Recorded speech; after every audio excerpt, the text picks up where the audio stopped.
Welcome, everybody. My name is Katie haritos-shea. I'm at a developer conference, and I'm not particularly a developer.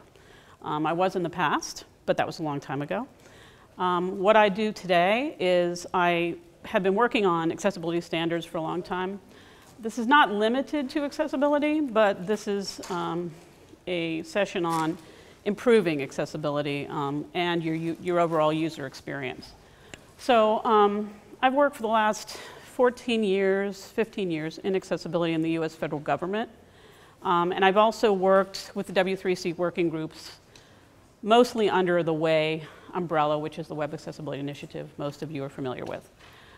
So one of the things, I mean, you know what your challenges are in the mobile world where you have things that are multiple devices, multiple channels, your users are in various places and using various contexts, and they have problems sort of getting the information they need no matter who they are as a user. So we want to go through some things you can do to ensure, to the best extent possible, that you're going to be giving people the best user experience moving forward in these newer technologies in our changing world where our wall is our user interface and our car is our user interface. So here we go. Maybe. Maybe not. Okay, so yeah, that's the stuff. I have an image up here of a Christmas present from my daughter. She's 25, she's an art teacher. One of my favorite sayings is from Helen Keller. It says, "The best and most beautiful things in the world cannot be seen or even touched. They must be felt with the heart." My daughter made this for me 2 years ago. And yeah, it's a really cool, she's a abstract artist. She thinks she's not a good artist, but to me, she's awesome. And she's really good at inspiring children. And so this is a canvas with cutouts of cardboard boxes with those words. And it's pretty neat and exciting for me. Like I said, I've been working in the federal government space for like 12 years. In the last couple of years, I got out of that and got sort of more into the private sector. I work for a product company that made a compliance tool for accessibility, security, and privacy. And I've, in my second stint with JP Chase and the awesome team that your host here, at least your personal host, John Follett, however you want to say it. I work with him on this team, and it's a great team. So they're doing this thing, if you've been involved with accessibility at all, and it's probably true in any other implementation that you're trying to work on, is you give them all the requirements and you tell them what you need, and they go, no, we can't do that. It costs too much money, we don't have time. And in the accessibility arena, this has been going on. I've been saying things to my supervisors for years, saying we need to do X, Y, and Z, and they go, yeah, well, that's nice, but we don't have any money, we don't have a reason, no business case, blah, blah, blah. Well, what happens is these really great people who are advocates sort of get up there and take things to court. It changes the whole atmosphere, right? So, I mean, without talking about any bank in particular, there was this bank that was a really big bank. It's been around for over 100 years. And they had actually almost scrapped their accessibility team a couple years ago. And then there were some suits that came up. And so they went, oh, wait a minute. We need some people. We need some good people right away. So they brought back some people that they had let go. And the requirements of one of the most recent suits became the requirements for this particular organization to implement, which is you've got to have training, you've got to have a QA program, you've got to have all these things. And so all these things that the various leaders throughout the years have been telling them at accessibility they needed to do, and they said, no, we can't, we don't want to, it's too much, it's not necessary, are now going, we want this yesterday, how come it's not ready? So for us, this is terribly exciting, right? So anyway, we'll go from there. Today we're going to go over concerns, responsibilities, and trust, which is the most important thing as a developer that you can do to be able to be successful. If you want to have your work be implemented, they have to trust that what you're giving them is something that isn't going to screw with their, excuse me, can I say that? Isn't going to mess with their their business model, their reputation, in various ways, and that matters for privacy and security, as well as accessibility. Device independence is changing is the next piece we're going to talk about really quickly. And then what we feel are some of the ways that you might be able to come out of this hole to make your life a little bit easier with developing for multiple devices in multiple places and multiple user contexts. So this is what Indi UI is about, and that's one of the things we're going to go over. And then we're going to talk just for a second about the effort and what it needs from you. So concerns, responsibilities. This is a seesaw. And on the left side is an icon for accessibility, also transparency, also collaboration. On the other side is security, privacy, and data protection. Would you say any of these things are important to you in your work today? Exactly, right? You don't have a choice. If you want to be successful, you must perform this balancing act. You have to make things accessible. You have to build transparency, and you have to work in collaborative environments. You want to work in collaborative environments. But at the same time, you have security concerns, privacy concerns, and you're responsible for data protection. So there's a growing number of privacy concerns and laws. I'm sure you're familiar with the Affordable Care Act and things that go along with that, which is high-tech and HIPAA. So that's health privacy, but there's all kinds of others. It's COPA, which is children's privacy online. You think you're doing something innocent and you put up an image for your organization that's got a picture of a child. Some cases that can be utilized incorrectly. So these are things that you have to know about. Otherwise, you're going to be providing content for your organization and putting that organization at risk. And your employers look at that as someone they don't necessarily want to have around. If you're not aware of these requirements, then you're not as valuable to them as a tool. I'm not going to talk about it a lot, but in the United States, privacy is not as powerful or well-defined as it is in some other places in the world. Europe has a bit of a higher privacy bar than the United States has at the moment. They also have a data protection authority, which we don't have. We have a federal agency that's kind of taking the lead. It's not really their job, which is the FTC, the Federal Trade Commission. FCC is doing some of that, the Federal Communications Commission. But in general, we don't have it. We're left up to what the FTC can do and what the individual state attorney generals can do, and they have their own laws to try to protect people's privacy. And I think anybody in this room may be concerned about protecting your privacy, right? Things are getting used inappropriately. And as a web developer, you have a responsibility to protect that data to the extent that you can, and to use tools and provide interfaces that don't put those components at risk. So identity theft concerns. Another component of the privacy is we need to ensure that, I'm going to just read this because I don't have my notes and I'm being a pain. We need to ensure that we protect the identity of all users, especially persons with disabilities. Identity theft is one of the fastest growing crimes in America. In 2003, 13.1 million consumers suffered identity fraud. That's a lot of people. The second highest level on record. And that's only going to get more and more so to be the case. Year after year, identity thieves continue to come up with new ways to steal using your identity. And well, this is your job, Mr. Phelps, should you choose to accept it. You actually do have to accept it. You have to accept that that's a component of what you do in your job, is you don't want to be providing content that's going to be putting people's identity at risk. So they could lose their home, they could lose all kinds of things. They could lose their own personal individual reputation, forget about your organization, but that puts your organization at risk. Some security concerns. So the proliferation of content with dark data. So you may have all kinds of data that you're sharing through your applications. And some of that is an identity and a PII risk. So you could have, say, an Excel spreadsheet, and someone said, well, we want to not have someone see the data in that, so we're just going to make the text white instead of not have it available. And so therefore, that's something someone can search for and find. Just because it's not seen doesn't mean it's not data that can be accessed. So this is an issue. It's a big issue. And people not really having a true understanding of how to protect data from misuse. that insecure content, various security holes, cross-site scripting and web beacons, and various things like that. And that is a big problem because organizations are allowing you to use your own devices, which in some cases you really like, but that opens up a whole bunch of other issues for protection. And of course, social collaboration, which is how we do everything and how we want to do everything and how everyone can have access to so many things. But this provides incredible challenges as well. Some of the accessibility concerns. There's increased regulation and enforcement in this area. I'm sure you all know that Title III of the ADA is not officially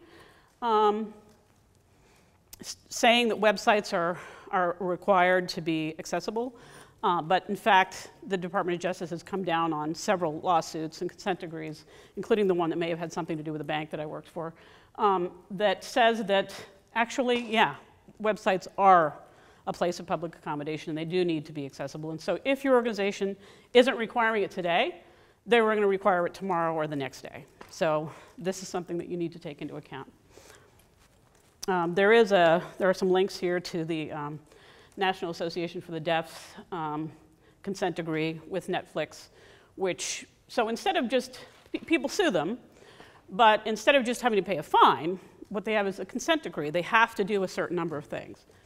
One of the reasons that this is really important, if we go back to some of the privacy issues, is that if someone violates someone's privacy, and in this case it's happening now with accessibility, the organization, the government organization or authority can come into an organization and look at its books. In the case of privacy, if your books are not correct or you're not doing things correctly, they can come into your organization for the next 20 years and you have to provide a report and they can look at everything that you do to make sure you're covering privacy concerns the way you're supposed to.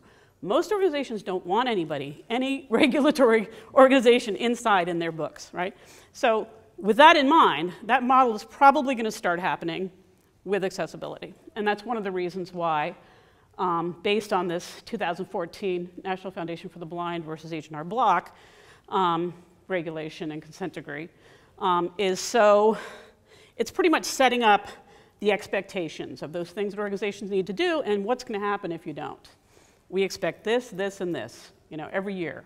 And if they don't get that, they're going to end up, in this case, it'd be the Department of Justice, and nobody wants a Department of Justice in their books. Okay, so I've talked about these various issues and concerns, which is about vulnerability. It's about the organization that you work for or that you want to work for, and you want to give them your talents, but they have risks and you have risks that you're not even aware of. This is an image, for those people who can't see it, of a big iceberg in the ocean. And above the ground, above the water, is a small amount that says risk awareness. But below the water is this huge boulder that says risk ignorance. And so vulnerability is about more than what you can see. This is a quote: "Never in all of history have we harnessed such formidable technology. Every scientific advancement known to man has been incorporated into its design. The operational controls are sound and foolproof." This is what we think we're doing when we're building something that's really neat and fun. That was a quote from E.J. Smith, the captain of the Titanic, and he thought everything was good. He had the latest technology. He was doing this amazing thing, and lots of people died in a really horrible fashion. These are things that you need to know about and be concerned about and take into account with whatever you're developing. So, to get specific about some of those risks again, for accessibility, security, privacy, and data, really an organization's reputation. And that, in many cases, is number one. If they don't trust you, if your customers don't trust you, if your organization's customers don't trust you, they're going to leave you and go to somebody who they can trust. That's important. It's very important. If you find that you have a social media site that you use and there's lots of issues happening there, you'll move to one that you know that has a better model for security and privacy, which then can affect financially the organization, right? If they lose their clients, they lose their marketing, they lose their ad money, they've lost. And they have certain things, certain organizations really care about their brand and their intellectual property. They want to be sure that that's protected. And then, of course, there are the legal issues. So users are increasingly aware of their civil rights on the web. This is a thing, whether it's accessibility, whether it's privacy, and whether it's security. This is, what? What is A11Y? Oh, I didn't explain that. Sorry about that. I'm sorry. I know I don't have an accessibility community here. A11Y stands for the word accessibility. A, 11 letters, and a Y. I think it came out of the W3C because for internationalization, you've got I-18N, right? But it's a way to shorten a word that you say too much and write down too much, and I always misspell it, which is pretty funny. So every single night on the news, what do you see? At least every week. There's been a breach here. There's been this there. You know, so this is a big deal. Users understand what their rights are, or they're becoming more and more so. And so whatever you put out there, you need to understand what their concerns are going to be and what they're going to be looking for and making complaints about. Again, lawsuits from employees and consumers, data breaches or leaks of PII, which is personally identifiable information, PIFI, personally identifiable financial information. This can result in market share, which I talked about. You lose the inability to be a model inclusive employer if you're concerned about accessibility. And because of that, you can miss out on important business partnerships. If you have a partner, say Microsoft, who requires through your SLAs, your standard agreements, that your components will be accessible, and they're not, and you can't prove that they are, then they're going to not have an interest in working with you. Collaboration, data sharing, third-party products. So if you're using a third-party product in whatever you're using, you want to find out whether that product itself is accessible. If you've gone to all this trouble to make something accessible and watch for the privacy and the security components, and if this third-party component, that's the perfect thing that you need that fits exactly what you want, doesn't do that and breaks everything that you've put together, this is a problem. One, it's a responsibility of a choice that you make of which technology you're going to choose, but it's a problem. It's a risk. And again, the increased audit and oversight and stringent government fines and consent decrees, which are just growing and growing. So I think I've beaten that fish. But one of the things that, not that there are any CIOs in this room, but if there are, or if you work for a CIO, which is the case often, Gartner did some research that said in the next, by 2016, 20% of all CIOs will lose their jobs because they weren't concerned about these important components of compliance of accessibility, privacy, and security data protection. So that's something that your boss is concerned about. So what do you need to do? You need to build trust in your skills, in your products, with your employer, for your customers and your consumers, your users, whoever they may be. So one of the things that's going to help you get there in the first place is, even though whiz-bang exciting things are fun to work with, you want to continue to be sure that you are embracing web standards to the extent possible with what you're doing, because you're going to, there are a lot of people spending a lot of time trying to make sure that the standards that they put together are watching out for those components that maybe you're not aware of. You don't have time to go read every single law in every country where your work is going to be. That's one way, because that kind of information is built into standards to the extent that it can be. For security and accessibility, you have to, even though it's going to bother you, embrace the requirements that your clients have for legal and organizational compliance requirements for data protection, privacy, and accessibility. They're going to say, here's what I need you to do, and these are the things you have to comply with. This standard, these laws. And you'll go, oh my God. And instead of, oh my God, you need to say, yeah, as a matter of fact, we need to do blah, blah, and blah. This will really raise your level in their eyes as to whether what you have to offer them is worthwhile.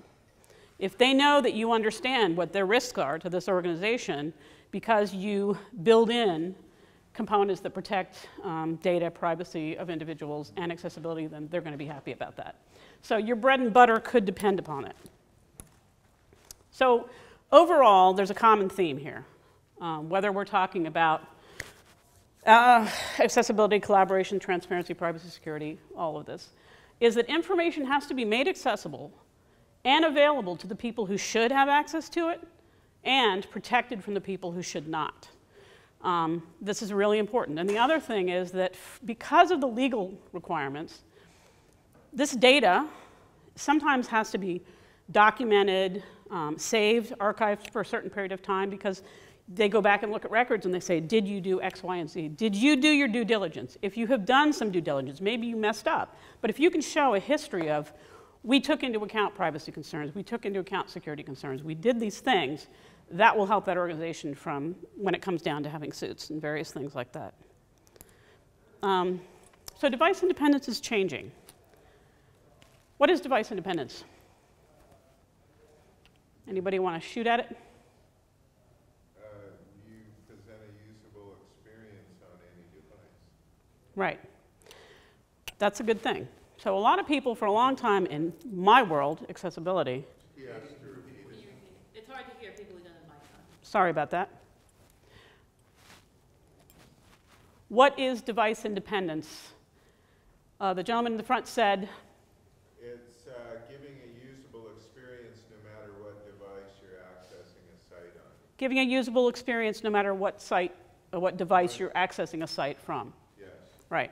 So for many years, what people would say keyboard accessibility is device independence in the accessibility world, because this is what we pushed. Because in a desktop environment, that worked. But we don't live in a desktop environment anymore, right? So before the mobile web, which is touch, gesture, haptic, and has speech events, the ally community used to say it was keyboard accessibility. But in fact, what it was keyboard dependence, right? But you all have devices on you right now that may not have a keyboard, right? You don't access it necessarily with a keyboard. And so that becomes a problem. The other problem, of course, is that you're using multiple devices, multiple kinds of inputs, and you have to develop for each and every one of these modalities, which is a problem, right? Is this going to work on iOS and the touch? Is this going to work on this component with a keyboard? Is this going to work on this component with a gesture? On this version of this, operating system? It's too complicated. It's gone way beyond the browser, what a browser supports, and goes into all kinds of other really complex components. So we have these devices now that aren't just things we hold. It's things we wear. There are pictures here of an automobile with its interface for the web. There's a palm with a light shining on it with various numbers as a keyboard. There's a robot. There's something like Google Glass. There's sort of a robot type thing. And so we have very different kinds of devices that you're trying to build for. And you don't want to author. You want to use your enterprise architecture requirements. You don't want to author something different for every single channel and device. You want to author once. So we need to address changing interactions for the kinds of devices, the number and size, and input modalities with interaction parameters. These things have grown.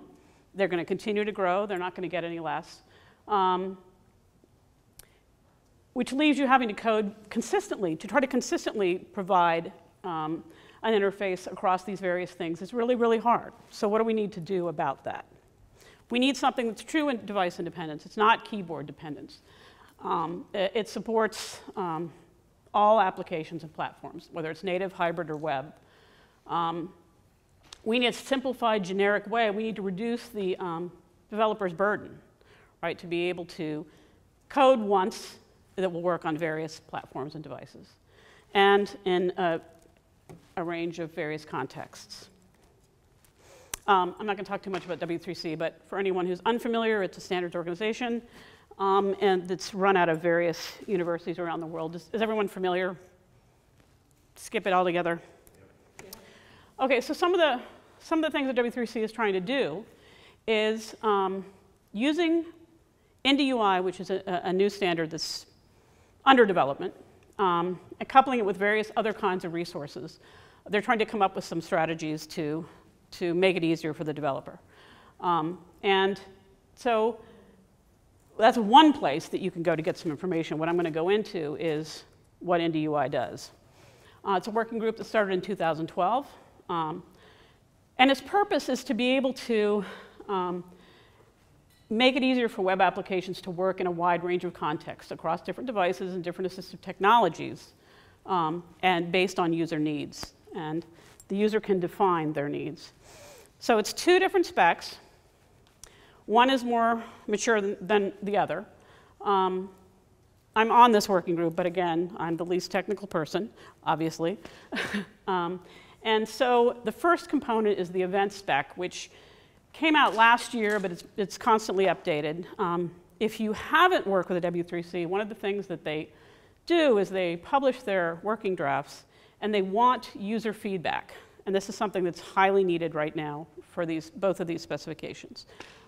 If you can look at it and make, when they put it up for public comment, which is true right now for the user context requirement, it would be really wonderful because they need some user feedback as well as implementations.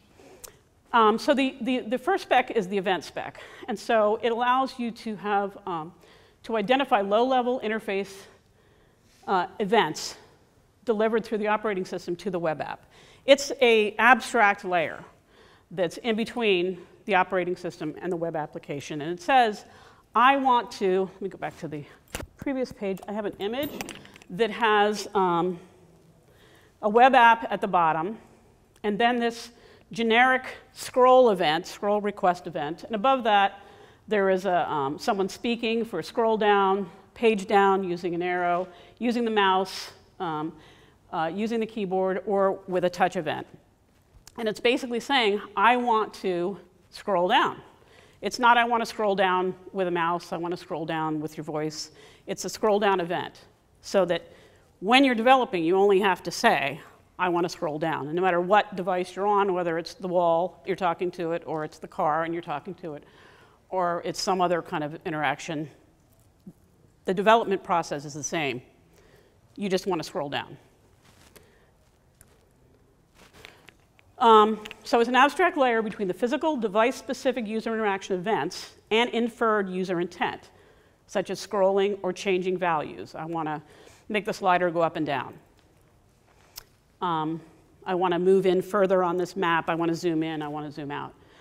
It's an intermediate layer between device and modality-specific user interaction events and the basic UI functionality used by web applications. User context is the second one, which talks about needs and preferences. So a person can get not just subtitles or captions, but you can get it in the language that you prefer because you've identified that in your settings. So it provides authorized web applications access to information about a user's relevant settings and preferences to provide the best possible optimized experience for users. Is anybody here on a UX team? So how important is the user experience? Only as important as that little exchange between you and the user that involves a transaction.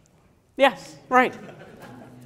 Not important at all. Right, exactly. So, I mean, so there's so many different levels of this. It's not just can they do what they want to do, but do they like it?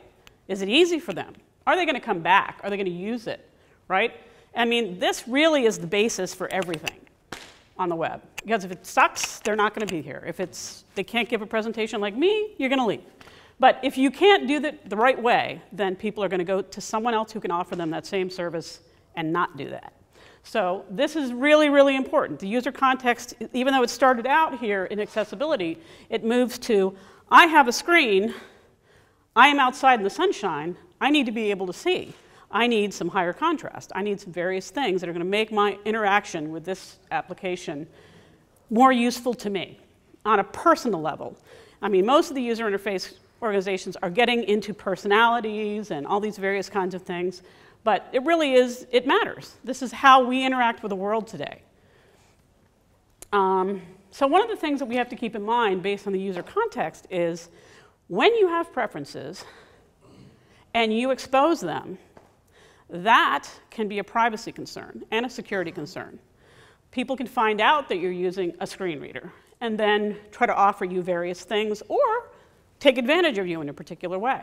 And this is something that we are very concerned about, something we've taken into account. And in a minute, I'll go into what we're doing with the privacy group about that. But we're going to make sure that this spec is going to address that. So basically, one of the major components of privacy on the web is that a user makes a choice. They're given a choice. They're not automatically signed up for something if they don't check X. It has to be the user intent to do this. And then they can control the level that they're going to share of their personal information. And so that's one of the components that we're working with W3C's privacy interest group. But let me go back to the event spec. So the key benefits of the event spec is you, as content authors and developers, no longer have to worry about providing events for multiple inputs for keyboard, mouse, gesture, touch, voice, and even haptic events. All you need to do is provide one type of generic UI event, which is dismiss, zoom in, zoom out. And it will be able to be used by whatever device is you're using. So an example of this on dismissing a modal dialog is to close out of a modal application. The code says button UI trigger equals dismiss, cancel, close button. Having to do that, instead of having to do that for each and every type of device, each and every kind of modality, is a whole lot easier, right? And having to worry about, again, the platform, the device, you know, all of these things. This is one of the most important components of this. I mean, it certainly is. So this benefits AT users also, but just as importantly, all mainstream users. Authors can focus on content, which is pretty much what everybody wants to be doing.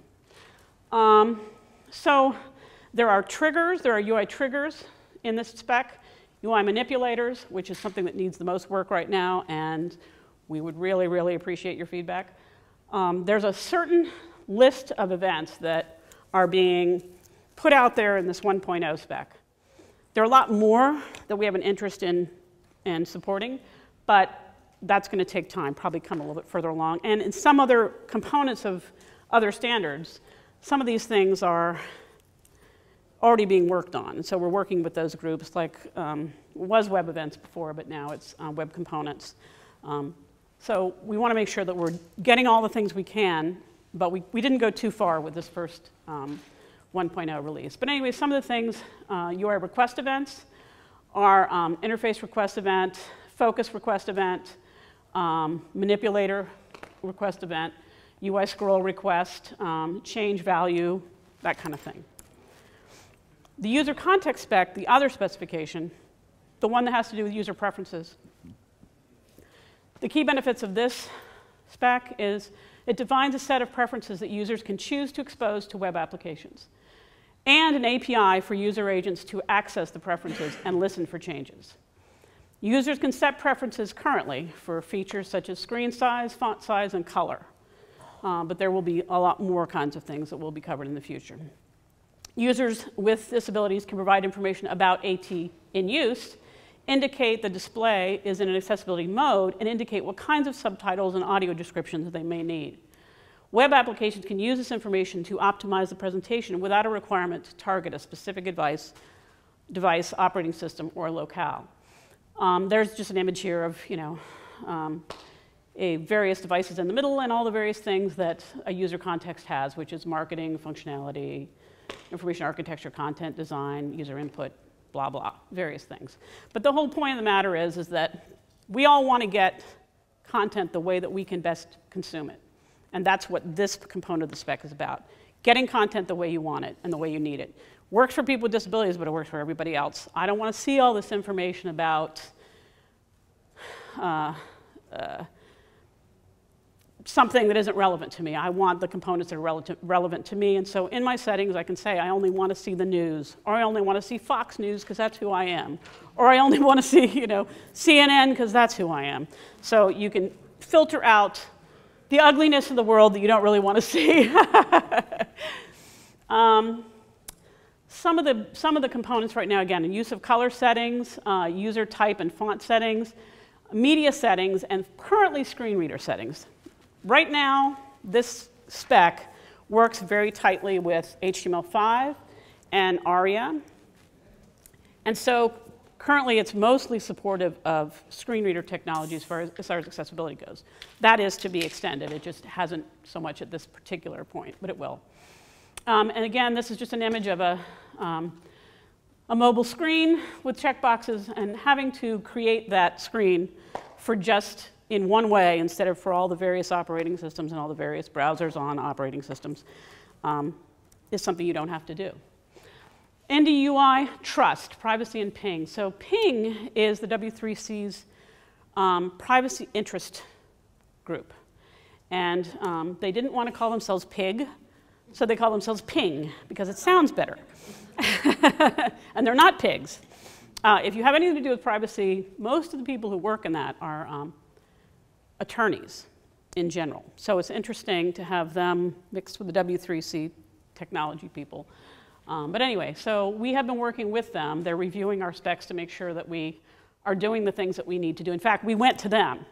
We tried for over a year to contact them and say, give us your input. Now they're like totally engaged, and they've assigned a liaison, which happens to be me. And so we are making sure that the really, really vital concerns about privacy, not only in the accessibility space, but it's important in the accessibility space, are going to be addressed in this product. So forget the bottom part of that.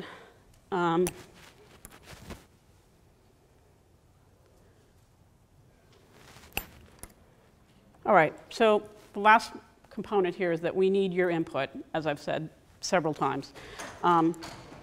If you have ever contributed to any, provided comments or anything for any W3C specs, if you haven't, no problem. I, 14 years ago, went to a conference somewhat like this, and I had just become a 508 coordinator at a federal agency. And the day before, the CIO says, "You're it. There's this law. Go deal with it." And I walked into a room with people from W3C, and they said, "Come join us. You, having no experience at all, but you're a web developer, will be able to give us a certain kind of feedback. There's all kinds of feedback. Of course, you have people who are very skilled, but your ideas are needed and are useful to any spec being built." Question? No, I was scratching my head. Okay, that's not a question. He's scratching his head. But does that mean you're confused? No. Okay. So the point of the matter is the way. Yes, sir. There is a real question. Hi, Katie. Hello. Just 3 years after it becomes the spec. Yes. Right. But as it's developed. Yes. Yes. Absolutely. Absolutely. So I guess again, I do want to stress: if you feel like you actually don't have anything to bring to the table, you do. If this interests you, if it's something that you want to think about implementing because you want your life to be easier, and we want to all see this happen, then any comments when they put out a request for public comments is extremely helpful. And then on the other hand, becoming a working group member is awesome. Now, I'm not sure whether Indi UI is open to that at the moment. I think they are, because they started out with a lot more people and now they have a little bit less participation. But the participation in Indi UI currently is IBM, Apple, surprisingly in some ways, and other ways, no.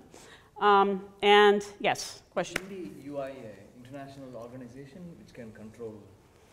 Okay, so see, I should have talked about the W3C. So the W3C is an international standards organization that's been in place for 25 years, about that. And so yes, so what happens is the reason that you want a standard, obviously for everyone, is for interoperability of components. And various countries will point to a standard and say, you must use this. And so when everybody uses the same thing, then you have interoperability and it works, right? So as far as accessibility goes, okay, and that kind of thing is good for web content. User agent accessibility guidelines is good for browsers. And so Indi UI is a working group of the W3C that is working on this specification.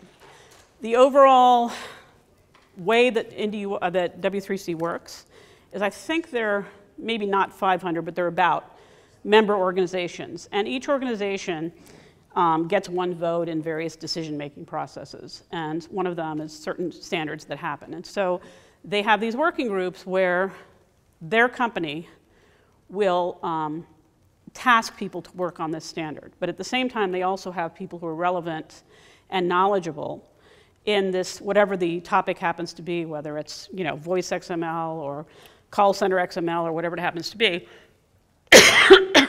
And you can join as an invited expert if you happen to be an expert in that particular area. And there's so many specs that are being worked on. And we all want them to work together.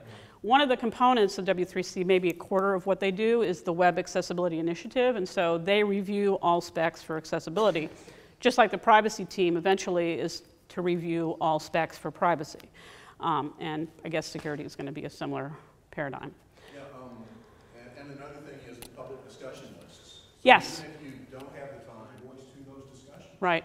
Under the transparency box that I had here, yeah, they do this in public so people can see what's being done, and so that Microsoft is not hoarding this, and making it go their way, or other company is making it go their way.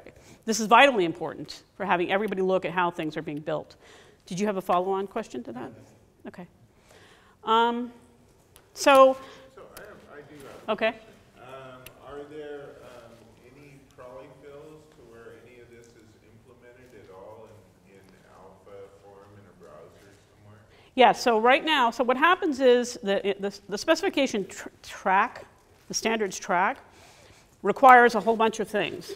And one of those things is, before you can actually end up with a candidate for a standard, is you have to have implementations, practical implementations. There's another component that we are looking for. We do have, I believe, 3 browsers that are implementing, but I know that 2 are anyway. Apple's, of course, one of them.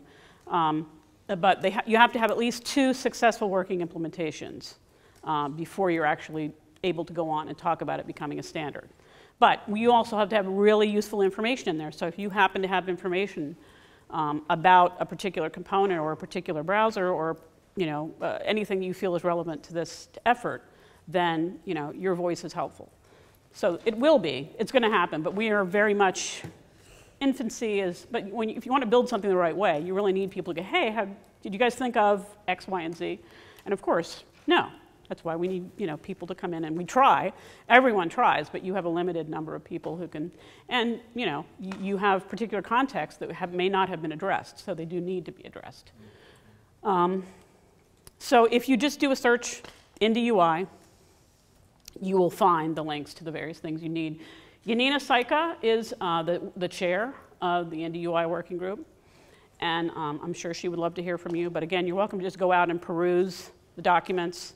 And right now, again, the user context spec is open, I think, until August for public comment. So looking at it and going, gee, what about this user context, or what about that? It may be one that we're looking at for another version, or it may be something we haven't thought about at all. So we really want and need that input, especially on the that one component I talked about. I can't remember what it is. But anyway, Michael Cooper is the W3C staff contact. Each of these working groups has a W3C staff member who does a lot of the help interacting with the standards organization. So either one of those people would be happy to hear from you. I have my email information here, which is Katie haritos-shea at chase.com or ryladog@gmail. And I have a LinkedIn profile. And this video is going to be available, and the presentation will be available wherever John puts these things up. So with that, any questions? Okay. Yes? Where are these user settings going to be stored? Where are the user settings going to be stored? That's a really important question. Really important question. And I don't have the answer to that, but I know there is an answer for that in the spec. But that's something that's been thought about and talked about quite a bit. So there is a way to do that and maintain anonymity, which is what you need to do. In general, what's going to happen is when someone is going in and using an application and they want to have their user preferences exposed, they're going to be asked a certain number of things. It's going to be like a pop-up in any of your browsers that you have today. This application wants, access to your, and you will say yes, no, whatever it happens to be. But where that data is stored matters a lot. And again, I don't know. I know that we've thought about it and we have an answer for it. I don't happen to have it. So is it something that gets? That's the plan. That's what you want to do to keep your anonymity. So not go to the server. Right. There's some kind of an anonymous instance, conversation that happens with the server. Yes, sir. Katie, I was just going to say, read it. But that's not. Most people don't know they can do that. Most people don't know they can do that. And also, that's not an elegant way to do it. And also, a lot of information actually can't. You can't get, subtitles in language you want, the font size that you want, that kind of thing. And so this is a richer version of that. And it allows that particular application coming to you from Target or, Best Buy or whoever it is, and bringing it to you in the way that you want to see it, and doesn't look like a mess because you've made this interesting change, right? It's keeping the integrity of the data, of the user experience, not giving you some ghettoed view of something, but giving you the view that you want that's rich and interacts appropriately the way that you need things to interact. Yes, another question. So somebody like me? You can, because it's only for the session. It's only for that session. I mean, if you want to save it, if you want to allow it, if say, you're always using this particular banking application or something like that, and you have these particular settings that you want to have, there may be a way to store it on your own, but it's not stored in the server. Nothing is stored on the server. Only an anonymous instance. And that's one reason you're interacting with the privacy group. Exactly. I mean, this is vital. It's vital in so many ways. Yeah, we want to make it easier, but we also don't want to make it. We want to be sure that we're doing the things that we need to do to make it safe for everyone. And I mean, it's a two-edged sword. Make your job easier and make the user more satisfied and less work. Sounds like magic.